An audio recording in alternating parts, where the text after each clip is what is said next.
When did you quit smoking? Quit smoking when I was 40. Did you smoke a lot? A pack a day. Wow, that's a lot. Yeah. I mean, here's the thing. I think I liked being around people who smoked. They were the comedians I knew who smoked, like Bob Kelly and Dave Chappelle. And so it was fun. And it was also, it's a great thing for an anxious person to be able to get out of situations. Oh, I got to go have a cigarette. And then it felt like it relieved anxiety. But the more I read about it, it didn't relieve anxiety. If anything, it contributed to anxiety. I used to smoke a lot too. I think that's true. All the cool people are hanging out and smoking. I never smoked, but I just started smoking pot like 5 years ago. Oh, I started smoking pot late too. I started smoking when I was 24 and then I stopped when I got really sick with depression.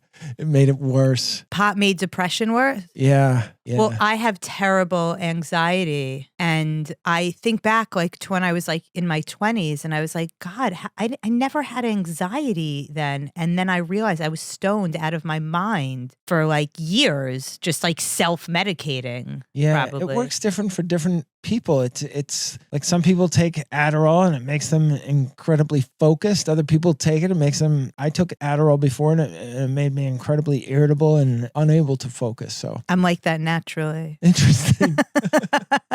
And then you quit and Yeah. you haven't had one since. No, I had one at the deepest depression, anxiety. I was walking on, it was 56th and Park, and I was so anxious and I couldn't get a prescription for a Klonopin for some reason. My doctor hadn't called it in. I couldn't get in touch with them and I was all out of them. And I asked this woman on the street for a cigarette. Right. And she made a big deal out of getting me the cigarette. And then I said, did you have a light? And she's like, oh, Jesus. And I was like, Christ, I'm dying here.